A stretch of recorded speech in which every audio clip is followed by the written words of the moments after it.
ug dinhi ning atong tulumanon. Inyong masayran ang kamaturan kay sa kamaturan.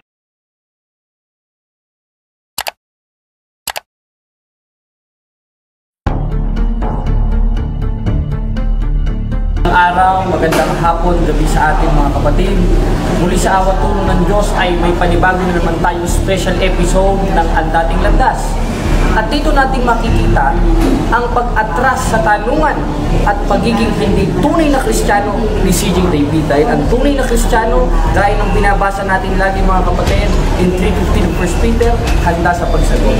At ating panoorin ng kabuuan ang special episode ng Ang Dating Landas, gaya ng nasa 8:47 ng 1, na ang sa Diyos ay nakikinig sa salita ng Diyos. Tanda lang ito na nagsasalita siya ng hindi niya kayang panindigan. Muli mga kapatid, ating panoorin ang video.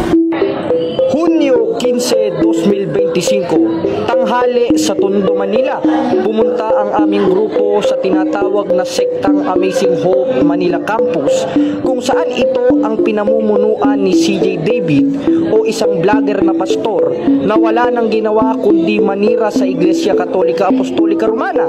At makikita natin sa video na kami ay pinatuloy at winelcome at hindi ito dapat maging sanhi ng trespassing. Kung tutuusin, hindi kami ng gulo, kundi ang purpose lang namin ay magtanong gaya ng nasa 4:1 ng unang 1. Pero, kapansin-pansin ang kilos nitong mga miyembro ni CJ David na tila itinatago nila ang pastor nila. Ating panoodin ang video nang lumabas na si Pastor CJ Texon David at hindi na makasagot sa ating tanong. Sana yung pag-uusap natin, mag-informal sana ngayon. Lalo sa mga parating sa Catholic Church na kami po na sumasabi sa rebulto. Nagtatanong sana kami, bro. Binasa mo doon yung 25 sa isang Exodo, binasa mo. Oo, hindi lang yun. Kaya yung 26.5 ng Exodo, binasa mo. Hindi ko sabi, hindi lang yun. Ang sinatanong ko sa iyo, 25 sa isang Exodo, yung ba ay pumapatungkol? Pero, sandali lang. Yung ba ay pumapatungkol sa mga santos ng Katoliko? Yes or no? Yes or no, bro? Yes or no, bro? Ang sabi ni Cristo, sagit lang, ang sabi ni Cristo, 5:37 ng Mateo, ang sagot ninyo, oo, hindi. Kaya ang tanong ko sa iyo, pumapatungkol ba sa Katoliko o sa mga santos ng Katoliko? Ang 25 sa isang Exodo, yes or no, bro? Yes or no, bro? Sagot ka lang. Actually, bro, ganito. Kung yan ang pakay mo talaga. Hindi bro, magtatanong kasi kami. Hindi, kung yan ang Oo. Ang tanong ko naman sa'yo, yes or no? Yung 25 sa isba ng Exodo pumapatungkol sa mga santos ng Katoliko, yes or no? Bro, nakipag-discuss. Kaya nagtatanong ako, di ako nakipag-discuss. Kami din may gusto rin kami tanongin. Kung talagang totoong Kristiyano ka, Pastor CJ Texon, 3:15 ng unang Pedro, handa ka dapat sa sumagot. Pastor. Hindi ka sumasagot mo Muna, makinig ka rin. Matuto ka rin makinig. O makikinig ako. Kung hindi ka na sasagutin niya, Wait lang, pasensya yung na. tanong ko. May gawain kami sa Hindi ka kasi Sagot nakikinig. ka muna, Wait Pastor. lang. May gawain po kami sa Panginoon. Hindi ba gawain sa Panginoon ang pagtanong o pagsagot sa tanong? Utos yun sa 3:15 ng unang Pedro. Huwag mo naman Pero- sabihin na hindi gawain sa Panginoon niya dahil utos yun. Dahil sabi sa 6:33 ng Mateo, hanapin niyo muna ang kanyang kariyan at kanyang katwiran at lahat ng bagay na ito'y pawang idaragdag sa inyo. At isa doon sa halimbawa ng pag-uya sa Diyos, sa 3:15 ng unang Pedro, baka hindi mo alam to, Pastor, yung pagsagot sa tanong. Kaya ang tanong ko sa iyo, yung 25 sa isba ng Exodo, pumapatungkol ba yun sa mga santos ng Katoliko? Yes or no? Bro, ganito Yes or no lang, bro? Gusto ko na lang, bro.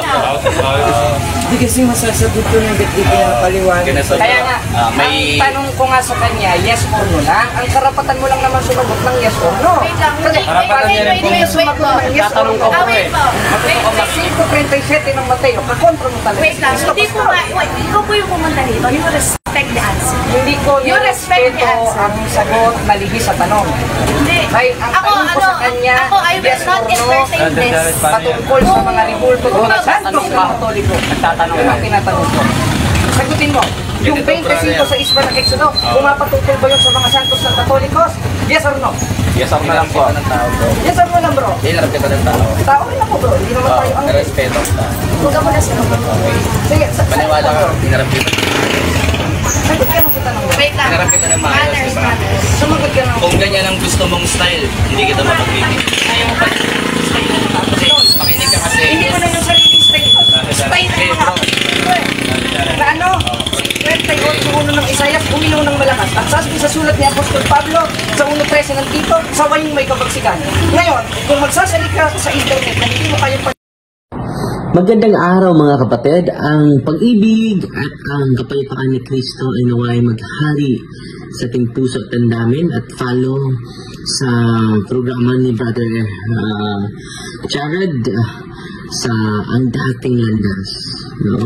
Marami kayong matutunan na mga katotohanan. At patuloy Brother Jared dahil maraming na-inspire at na-enlighten sa ginagawa mo. God bless. Ug inyo nang nabati ang mga kamatuoran dinhi ning atong tulumanon. Kay sabay kamatuoran. Ako lang hinaot nga daghang kamog nakatunan. Daghang salamat.